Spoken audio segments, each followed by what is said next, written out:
Hello everyone, welcome to my channel. जैसे कि आप लोग जानते हैं कि समाजशास्त्र से संबंधित क्लास है और समाजशास्त्र से संबंधित किसी भी एग्जाम की तैयारी कर रहे हैं तो उसके लिए भी महत्वपूर्ण है। जैसे कि Bihar state, UP PGT, Bihar PGT, DSSB, GIC या कोई अन्य। तो जो बच्चे इस चैनल पर नए हैं प्लीज़ चैनल को सब्सक्राइब कर लीजिएगा और ज़्यादा से ज़्यादा संख्या में शेयर कीजिए। पसंद आए तो लाइक कीजिए। आई होप ये क्लास ज़रूर पसंद आएगी।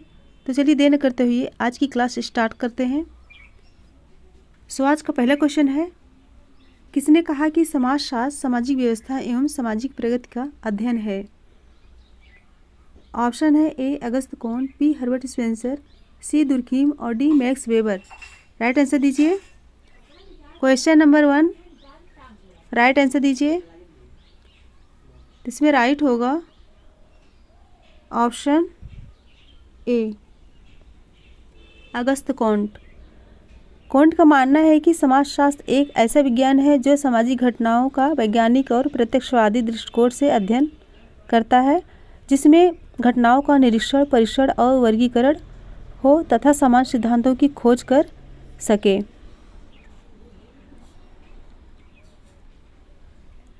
नेक्स्ट क्वेश्चन है, समाजशास्त्र में चिकित्सा का समाजशास्त्र पद का सर्वप्रथम प्रयोग किसके द्वारा किया गया था? समाजशास्त्र में चिकित्सा का समाजशास्त्र पद का सर्वप्रथम प्रयोग किसके द्वारा किया गया था? ऑप्शन है ए एलिजाबेथ ब्लैक बेल द्वारा, बी हॉकिन नॉर्मन द्वारा, सी जेम्स बॉरवेल द्वारा और डी रॉबर्ट स्ट्रॉस द्वारा। राइट आंसर दीजिए। क्वेश्चन नंबर 2 सो राइट होगा ऑप्शन डी रॉबर्ट स्ट्रॉस द्वारा। रॉबर्ट स्ट्रॉस ने सर्वप्रथम चिकित्सा का समाजशास्त्र पद का प्रयोग किया और टॉलकट पार्सन्स ने भी इस पद पर महत्वपूर्ण योगदान दिया है।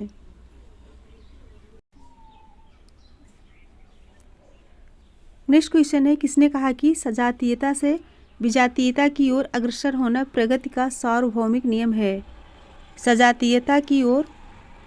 सजातीयता से विजातीयता की ओर अग्रसर होना प्रगति का सार्वभौमिक नियम है। ऑप्शन है कॉन्ट, स्पेंसर, चार्ल्स डार्विन और मैकाइवर। क्वेश्चन नंबर 3 का राइट आंसर दीजिए। इसमें राइट होगा ऑप्शन बी स्पेंसर के मतानुसार विकास की प्रक्रिया नियम समाज पर भी लागू होता है, क्योंकि समाज भी एक निश्चित असंबद्धता से निश्चित संबद्ध भिन्नता में बदलता है। ऑप्शन भी करेक्ट होगा। नेक्स्ट क्वेश्चन है, कॉन्ट के अनुसार बौद्धिक विकास के प्रत्यक्ष स्तर पॉजिटिव स्टेज पर किस प्रकार की सामाजिक इकाई पाई जाती है? कॉन्ट के अनुसार बौद्धिक विकास के प्रत्यक्ष स्तर पॉजिटिव स्टेज पर किस प्रकार की सामाजिक इकाई पाई जाती है? ऑप्शन है परिवार, राज्य, मानवता, उपरोक्त में से कोई नहीं। राइट आंसर दीजिए। क्वेश्चन नंबर 4 इसमें राइट होगा ऑप्शन सी मानवता।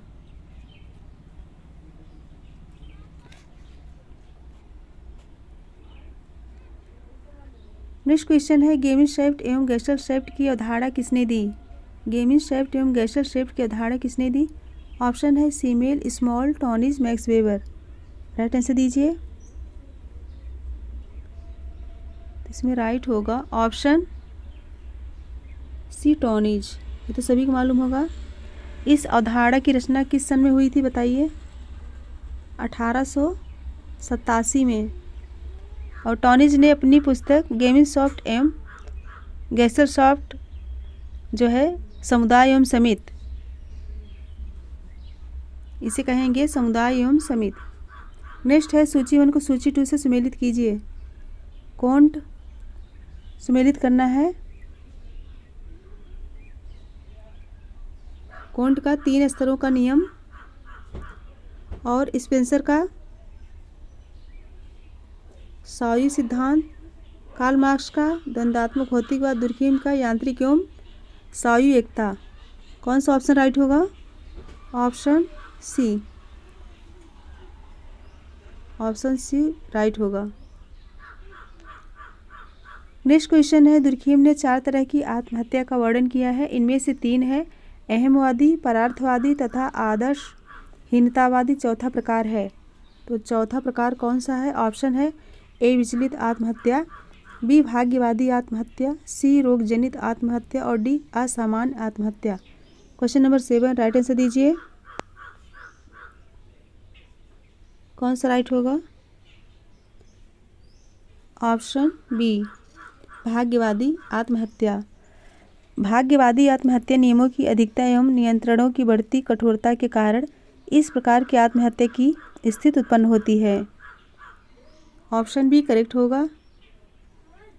नेक्स्ट है क्वेश्चन 8। निम्नलिखित में से कौन सी विशेषताएं औद्योगिक समाज से संबंधित हैं? निम्नलिखित में से कौन सी विशेषताएं औद्योगिक समाज से संबंधित हैं?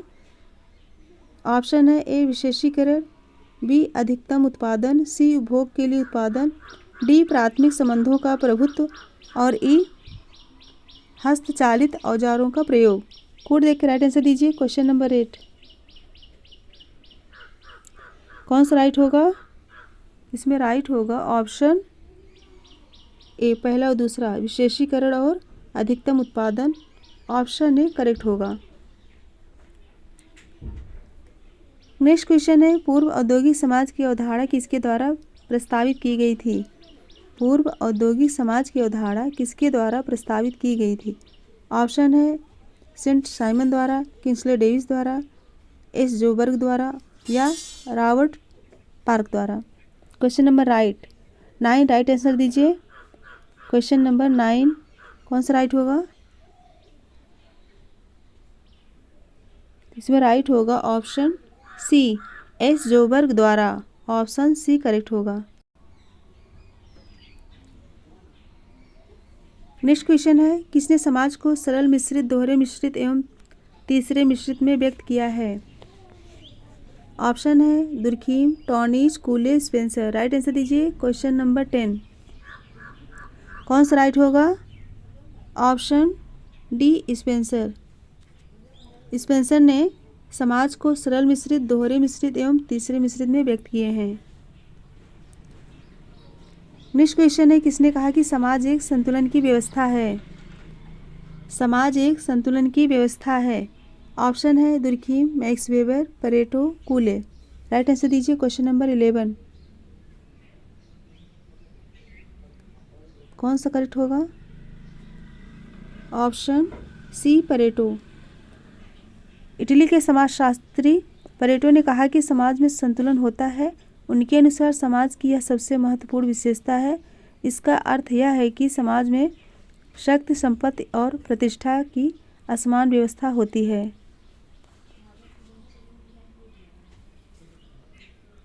नेक्स्ट क्वेश्चन है निम्नांकित में से कौन एक समिति है? कौन एक समिति है? ऑप्शन है धार्मिक कृत्य के लिए एकत्रित लोग, बी एक सभागार के अंदर एकत्रित लोग, सी क्रिकेट मैच देख रहे लोग और डी उपर्युक्त में से सभी। क्वेश्चन नंबर 12 राइट आंसर दीजिए।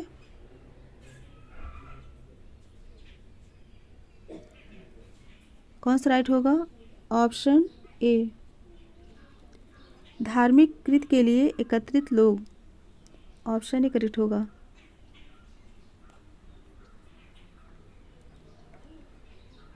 नेक्स्ट क्वेश्चन है निम्नलिखित में से कौन एक समिति एवं संस्था दोनों का उदाहरण है? कौन एक समिति एवं संस्था दोनों का उदाहरण है? ऑप्शन है परिवार, क्लब, विवाह, विश्वविद्यालय। क्वेश्चन नंबर 13 राइट आंसर दीजिए। इसमें राइट होगा ऑप्शन ए परिवार। मैकाइबर के अनुसार हम समितियों के सदस्य होते हैं, न कि संस्थाओं के। समिति से मनुष्यों के एक संगठित समूह का बोध होता है, जबकि संस्था से एक कार्य प्रणाली का। परिवार, महाविद्यालय, धार्मिक संगठन, राजनीतिक दल आदि व्यक्तियों के समूह के रूप में समिति हैं। नेक्स्ट क्वेश्चन है कल्चर थीम की अवधारणा किसने प्रस्तुत की? कल्चर थीम की अवधारणा किसने प्रस्तुत की? ऑप्शन है ओपलर, रूथ बेंडिक्ट, लिंटन या फिर रेडफील्ड। राइट आंसर दीजिए। क्वेश्चन नंबर 14 राइट आंसर क्या होगा?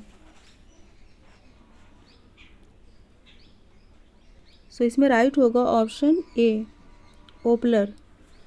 ओपलर ने संस्कृति के गठन के अध्ययन तथा विश्लेषण करने के संदर्भ में सांस्कृतिक मान्यता संबंधित इस अवधारणा को विकसित किया है। और सांस्कृतिक मान्यताएं वे प्रेरक तत्व हैं जो किसी समाज में विभिन्न प्रकार के व्यवहारों के मूल में निहित हैं। नेक्स्ट क्वेश्चन है, किसने संस्कृत का वर्गीकरण चेतनात्मक, विचारात्मक एवं आदर्शात्मक प्रकार में किया है? किसने संस्कृत का वर्गीकरण चेतनात्मक, विचारात्मक एवं आदर्शात्मक प्रकार में किया है? ऑप्शन है Thomas ward, Spencer, Durkheim, Sorokin. 15 का राइट आंसर दीजिए। कौन सा राइट होगा? Option D, Sorokin. सोरोकिन ने अपनी कृत सोशल एंड कल्चरल डायनामिक्स, जो कि 1937 में आई थी, उसी में इसका वर्गीकृत किए हैं। नेक्स्ट है, द्वितीयक समूहों को शीर्ष जगत नाम किसने दिया? द्वितीयक समूहों को शीर्ष जगत नाम किसने दिया? ऑप्शन है मैकाइवर एवं पेज, लैंडिस, आगवन एवं निमकॉफ या कूले। 16 राइट आंसर दीजिए। सो राइट होगा ऑप्शन बी, लैंडिस। लैंडिस ने कहा कि द्वितीयक समूह सामाजिक संबंधों के शीतगृह हैं। वे कहना चाहते हैं कि ऐसे समूहों में संबंध दूरी के रहते हैं। ऑप्शन बी करेक्ट होगा। नेक्स्ट क्वेश्चन है, द्वितीयक समूह से स्वीकृत होते हैं। द्वितीयक समूह से स्वीकृत होते हैं। ऑप्शन है ए अनौपचारिक संबंधों द्वारा, बी वैयक्तिक संबंधों द्वारा, सी आमने सामने के संबंधों द्वारा, डी औपचारिक संबंधों द्वारा। 17 राइट आंसर दीजिए। Question number 17। इसमें राइट होगा ऑप्शन डी, औपचारिक संबंधों द्वारा।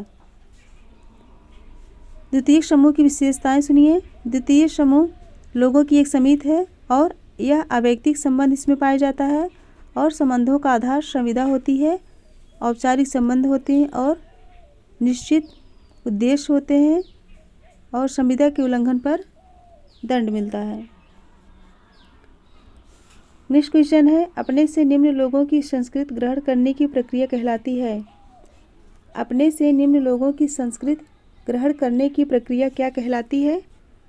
ऑप्शन है सामाजिकरण, पश्चिमीकरण, संस्कृतिकरण या पर संस्कृतिकरण। राइट आंसर दीजिए। Question number 18।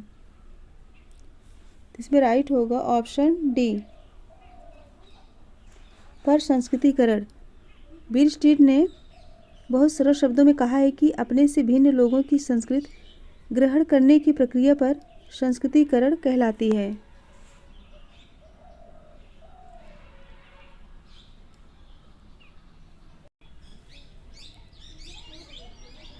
नेक्स्ट क्वेश्चन है, जनरीतियाँ रूढ़ियाँ बन जाती हैं जब? जनरीतियाँ रूढ़ियाँ बन जाती हैं जब। ऑप्शन है उनकी पूर्त समूह के कल्याण के लिए आवश्यक और महत्वपूर्ण समझी जाने लगती हैं, बी है समाज उनके उल्लंघन के प्रति अधिक सहिष्णुता दर्शाने लगता है, सी है लोग उपहास और हल्की आलोचना जैसी अनौपचारिक अनुमतियों का सहारा लेने लगते हैं। निम्नांकित कोड की सहायता से सही उत्तर का चयन कीजिए। राइट आंसर दीजिए। Question number 19। सो राइट होगा ऑप्शन डी, उनकी पूर्त समूह के कल्याण के लिए आवश्यक और महत्वपूर्ण समझी जाने लगती है और लोग उपहास और हल्की आलोचना जैसी अनौपचारिक अनुमतियों का सहारा लेने लगते हैं। डी ऑप्शन करेक्ट होगा। नेक्स्ट क्वेश्चन है, एक व्यक्ति जिसे वह समूह स्वीकार नहीं करता, जिसकी सदस्यता वह चाहता है एवं जिसे अपना समूह स्वीकार कर लेता है, कहलाता है? ऑप्शन है ए परिकीकृत व्यक्ति, बी आदर्श शून्य व्यक्ति और सी सीमांत व्यक्ति और डी असामान्य व्यक्ति। क्वेश्चन नंबर 20 राइट आंसर दीजिए। कौन सा राइट होगा? इसमें राइट होगा ऑप्शन सी सीमांत व्यक्ति। दो भिन्न एवं विशिष्ट सांस्कृतिक समूहों में सहभागी होने के कारण असामंजस्यता तथा मानसिक संघर्ष की स्थिति से ग्रस्त व्यक्ति को सीमांत व्यक्ति की संज्ञा दी गई है। क्वेश्चन नंबर 21, जनजातियों में युवा संगठन कहलाता है। जनजातियों में युवा संगठन कहलाता है। ऑप्शन है ए मोरुंग, बी लोची, सी रंगबंग और डी डॉर्मेट्री। 21 राइट आंसर दीजिए। कौन सा राइट होगा? Option D dormitory. आदिवासी समाजों में कुछ ऐसी समितियां अथवा संगठन पाए जाते हैं जिनका कार्य अपने समाज के युवक युवतियों को अपने समाज की संस्कृति में शिक्षित दीक्षित करना, उनके लिए वैवाहिक जीवन की आवश्यक पृष्ठभूमि तैयार करना तथा उन्हें भावी जीवन के सभी पहलुओं की जानकारी देना है। ये संगठन ही युवागृह कहलाते हैं। तो ऑप्शन डी करेक्ट होगा। नेक्स्ट क्वेश्चन है, प्रोन्नति के मामले में आरक्षण लागू है केवल। ऑप्शन है ए अनुसूचित जातियों और अनुसूचित जनजातियों के लिए, बी अनुसूचित जातियों और अन्य पिछड़े वर्गों के लिए, सी अनुसूचित जनजातियों और अन्य पिछड़े वर्गों के लिए, डी उपरोक्त में से किसी के लिए नहीं। 22 राइट आंसर दीजिए। सो इसमें राइट होगा ऑप्शन ए, अनुसूचित जातियों और अनुसूचित जनजातियों के लिए। 77वें संविधान संशोधन 1995 द्वारा जोड़ा गया नया खंड अनुच्छेद 16(4) का अनुसूचित जाति एवं अनुसूचित जनजाति के वर्गों के लिए सरकारी सेवाओं में प्रोन्नति में आरक्षण करने की शक्ति प्रदान करता है। किसमें? 16(4) का में।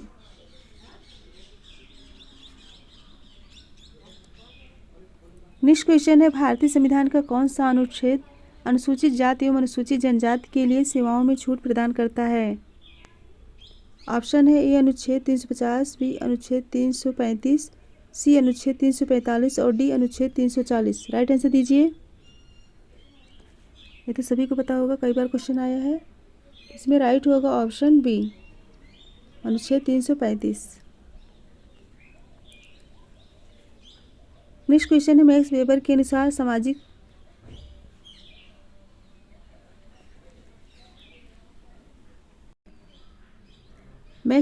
अनुसार सामाजिक अस्तरण होगा। अस्तरण, सामाजिक अस्तरण के आधार क्या हैं? ऑप्शन है ए वर्ग परिस्थिति एवं संपत्ति शक्ति, बी है शक्ति संपत्ति एवं सम्मान और सी है वर्ग संपत्ति और शक्ति और डी है वर्ग जाति एवं परिस्थिति। क्वेश्चन नंबर 24 कौन सा राइट होगा? ऑप्शन बी, शक्ति संपत्ति एवं सम्मान। ऑप्शन बी करेक्ट होगा। नेक्स्ट क्वेश्चन है, निम्नांकित में से किस पुस्तक में लिंटन ने सामाजिक परिस्थिति को प्रदत्त परिस्थिति और अर्जित परिस्थिति इन दो भागों में वर्गीकृत किया है?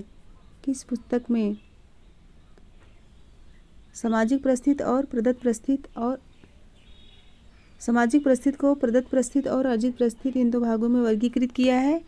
ऑप्शन है man and culture, patterns of culture, primitive culture, the study of man. 25 right answer दीजिए। इसमें राइट होगा option D, the study of man. यह पुस्तक कब आई थी? 1936 में।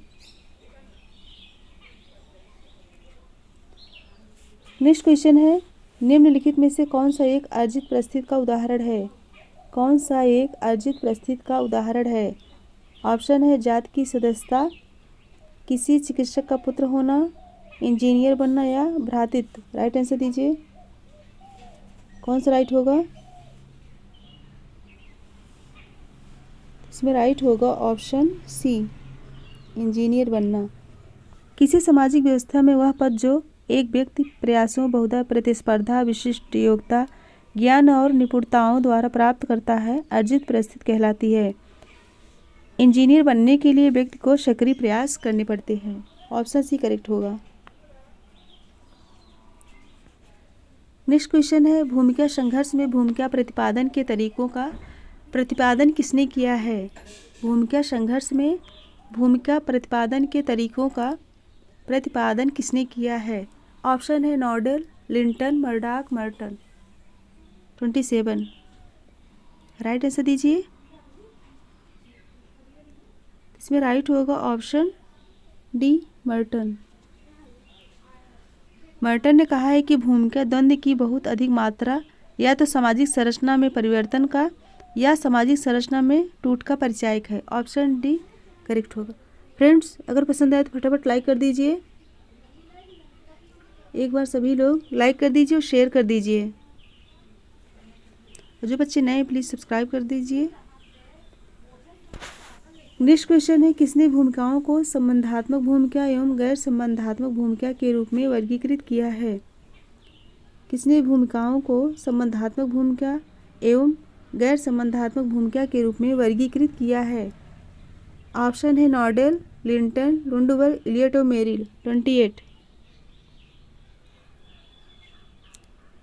राइट आंसर दीजिए। इसमें राइट होगा ऑप्शन ए नॉर्डेल। नॉर्डेल ने ही भूमिकाओं को संबंधात्मक भूमिका एवं गैर संबंधात्मक भूमिका के रूप में वर्गीकृत किए हैं। नेक्स्ट क्वेश्चन है, जातिवाद का तात्पर्य है। जातिवाद का तात्पर्य है। ऑप्शन है किसी एक जाति के कल्याण का प्रयास, बी है अपनी ही जात के गरीबों के कल्याण का प्रयास, सी है जात के आधार पर भेद किए बिना सभी लोगों के कल्याण का प्रयास, और डी है अन्य जातियों के कल्याण के मूल्य पर अपनी ही जाति के कल्याण का प्रयास। राइट आंसर दीजिए क्वेश्चन नंबर 29। कौन सा राइट होगा? ऑप्शन डी अन्य जातियों के कल्याण के मूल्य पर अपनी ही जाति के कल्याण का प्रयास। जाति हो ज्ञात हो कि अन्य जातियों के कल्याण के मूल्य पर अपनी ही जाति के कल्याण का प्रयास करना जातिवाद है। के.एम. पाडिक्कर ने अपनी पुस्तक Hindu society and cross roads में लिखा है कि अपनी जाति के प्रति प्रतिबद्धता जातिवाद है। ऐसी प्रतिबद्धता देश एवं समाज के हितों की उपेक्षा करती है। कौन सी पुस्तक है पाडिक्कर की? Hindu society at cross roads. Next question है, कार्ल मार्क्स के अनुसार पृथक व्यक्ति वर्ग का निर्माण करते हैं जबकि ऑप्शन है ए उत्पादक शक्तियों के साथ उनका एक जैसा संबंध हो, बी दूसरे वर्ग के साथ उन्हें सामान्य लड़ाई लड़नी हो, सी है वे किसी राजनीतिक दल की सदस्यता ग्रहण कर लें, और डी है वे संयुक्त प्रयास द्वारा अपनी जीविका अर्जित कर लें। कोड देख के राइट आंसर दीजिए। 30 इसमें राइट होगा ऑप्शन ए उत्पादक शक्तियों के साथ उनका एक जैसा संबंध हो और दूसरे वर्ग के साथ उन्हें सामान्य लड़ाई लड़नी हो। कार्ल मार्क्स के अनुसार पृथक व्यक्ति वर्ग का निर्माण करते हैं जबकि उत्पादक शक्तियों के साथ उनका एक जैसा संबंध हो तथा किसी दूसरे वर्ग के साथ उन्हें सामान्य लड़ाई लड़नी हो। नेक्स्ट है 31, जाति और वर्ग के बीच अंतर से संबंधित निम्नलिखित वक्तव्य में से कौन सा एक वक्तव्य सही नहीं है? जाति और वर्ग के बीच अंतर से संबंधित निम्नलिखित वक्तव्य में से कौन सा एक वक्तव्य सही नहीं है? ऑप्शन है जाति परंपरागत रूप में बंध प्रकृति की होती है परंतु वर्ग मुक्त प्रकृति का होता है, बी है जाति की सदस्यता जीवन पर्यंत चलती है परंतु वर्ग की सदस्यता जीवन पर्यंत नहीं भी चल सकती है, सी है जातियों की उत्पत्ति वर्ण व्यवस्था से हुई परंतु वर्गों की नहीं, डी है जाति वर्ग में अंतर्निहित होती है परंतु वर्ग जाति में अंतर्निहित नहीं होता। 31 राइट आंसर दीजिए। इसमें राइट होगा ऑप्शन डी जाति वर्ग में अंतर्निहित होती है परंतु वर्ग जाति में अंतर्निहित नहीं होता। ऑप्शन डी करेक्ट होगा। नेक्स्ट क्वेश्चन है, प्रजाति के बदले निर्जात समूह के प्रयोग का सुझाव किसने दिया है? प्रजाति के बदले निर्जात समूह के प्रयोग का सुझाव किसने दिया है? ऑप्शन है Howell, क्रोबर, Spencer, Huxley. 32 right answer दीजिए। इसमें राइट होगा ऑप्शन डी हक्सले। हक्सले ने प्रजाति के बदले निर्जात समूह के प्रयोग का सुझाव दिया है। ऑप्शन डी करेक्ट होगा। नेक्स्ट क्वेश्चन है, निम्नलिखित में से किस एक रंग की त्वचा प्रजातियों के वर्गीकरण के लिए आधार प्रदान नहीं करती? क्वेश्चन क्या है? किस एक रंग की त्वचा प्रजातियों के वर्गीकरण के लिए आधार प्रदान नहीं करती? ऑप्शन है श्वेत, पीत, लाल, काला। 33 राइट आंसर दीजिए। इसमें राइट होगा ऑप्शन सी लाल। त्वचा के प्रमुख रूप से 3 रंग माने गए हैं, कौन कौन से? श्वेत, पीत एवं काला। कॉक्साइड प्रजाति के त्वचा का रंग श्वेत और मंगोलाइट की त्वचा का रंग पीला एवं निग्रोइड प्रजाति के त्वचा का रंग काला होता है। सो ऑप्शन सी करेक्ट होगा। नेक्स्ट क्वेश्चन है, निम्नलिखित में से किस एक लेखक ने पश्चिमी समाज के अध्ययन में जात की अवधारणा का प्रयोग किया है? किस एक लेखक ने पश्चिमी समाज के अध्ययन में जात की अवधारणा का प्रयोग किया है? ऑप्शन है Warner, Karl Marx, Max Weber, O C. Cox. Right answer दीजिए। क्वेश्चन नंबर 34 कौन सा राइट होगा?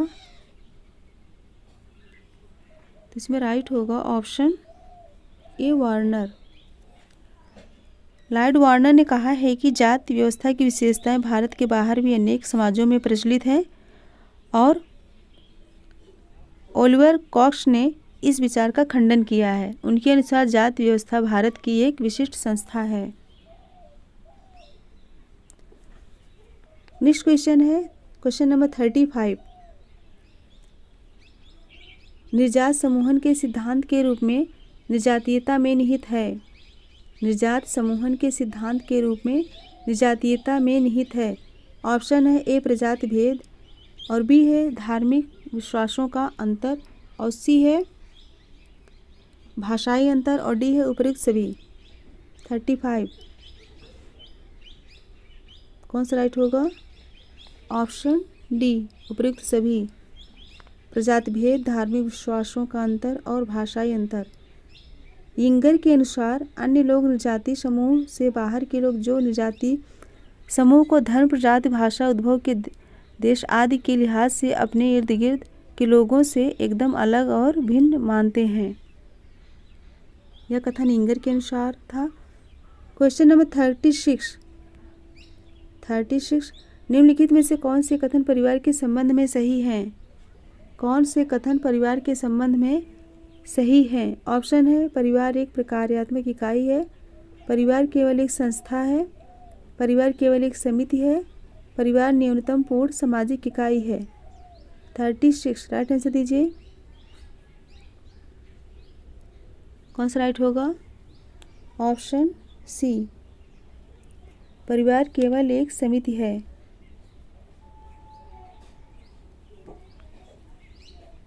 नेक्स्ट क्वेश्चन है, हिंदू विवाह अधिनियम 1955 के अनुसार लड़के के विवाह की न्यूनतम आयु क्या है? ऑप्शन है 18 वर्ष, 20 वर्ष, 21 वर्ष, 25 वर्ष। हिंदू विवाह अधिनियम 1955 के अनुसार लड़के की विवाह की न्यूनतम आयु क्या है? लड़के का विवाह कौन सा राइट होगा? ऑप्शन ए 18 वर्ष। हिंदू विवाह अधिनियम 1955 में वर की आयु 18 वर्ष और वधू की आयु कितनी है? वधू की आयु यानी लड़की की आयु 15 वर्ष। ध्यान रखिएगा। और 1978 के संशोधन के अनुसार लड़के की आयु बढ़ाकर कितनी की गई थी? 21 वर्ष और लड़की की आयु 18 वर्ष। नेक्स्ट क्वेश्चन है, वेस्टरमार्क के अनुसार परिवार का प्रारंभिक स्वरूप था। वेस्टरमार्क के अनुसार परिवार का प्रारंभिक स्वरूप था। ऑप्शन है पितृसत्तात्मक, मातृसत्तात्मक, स्वच्छंद संभोग पर आधारित, डी है उपर्युक्त में से कोई नहीं। राइट आंसर दीजिए। इसमें राइट होगा ऑप्शन डी उपर्युक्त में से कोई नहीं। मानव विवाह का इतिहास नामक पुस्तक में वेस्टरमार्क ने एक विवाह का सिद्धांत प्रस्तुत किया है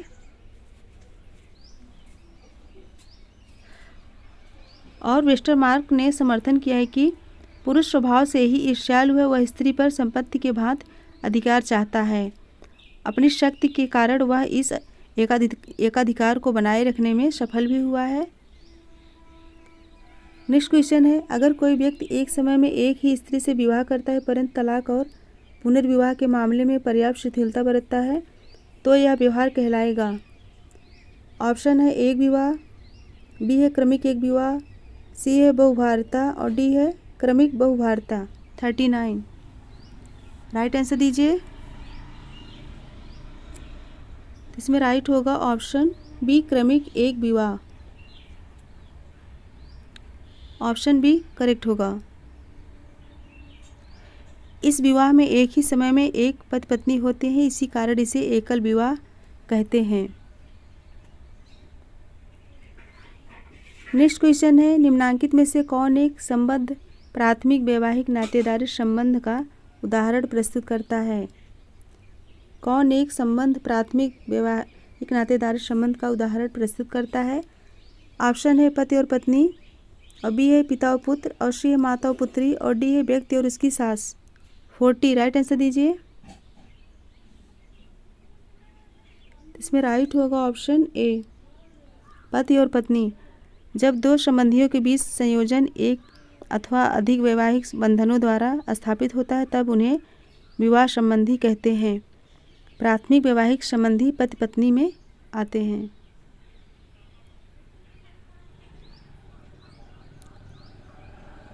तो फ्रेंड्स आज 40 क्वेश्चन है और लास्ट में एक क्वेश्चन है। पहले सबसे पहले आप लोग फटाफट लाइक कर दीजिए और ज़्यादा से ज़्यादा संख्या में शेयर कर दीजिए। फटाफट एक बार लाइक कर दीजिए। आज का क्वेश्चन है, देखिए लास्ट में एक क्वेश्चन है, इसका आंसर ज़रूर दीजिएगा। लास्ट में एक क्वेश्चन है, इसका आंसर ज़रूर दीजिएगा। तो फ्रेंड्स मेरे साथ बने रहने के लिए बहुत बहुत धन्यवाद। Thank you so much everyone. Goodbye and good night. Answer ज़रूर दीजिएगा और ज़्यादा से ज़्यादा संख्या में शेयर कर दीजिए।